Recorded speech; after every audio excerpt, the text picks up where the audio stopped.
Intanto gli auguri di buon Natale, dopodiché per il 2020 noi ci auguriamo che ci sia un cambio di approccio da parte del governo e che le nostre aziende continuino a fare ciò che sanno far bene, e cioè creare lavoro, creare ricchezza che poi viene ridistribuita nel territorio. Bisogna che soprattutto ci sia un governo propenso all'impresa, non un governo più propenso a castigare l'impresa. Perché dico questo? Perché tanti provvedimenti non sono a favore dello sviluppo e della crescita, ma bensì addirittura per creare concorrenza, tra virgolette.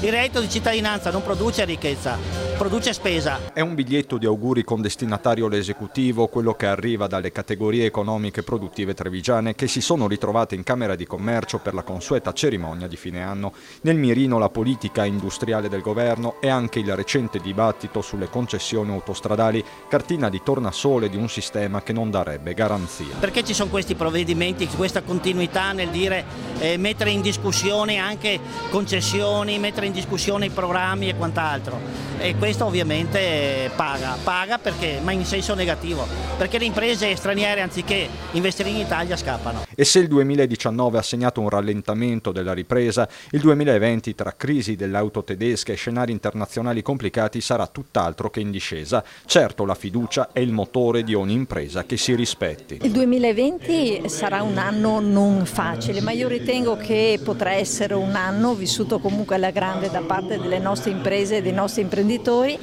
perché già abbiamo costruito bene nel 2019, ce lo ritroveremo, insomma il lavoro fatto verrà sicuramente consolidato anche nell'anno futuro. Comunque siamo sempre positivi perché altrimenti non saremo imprenditori.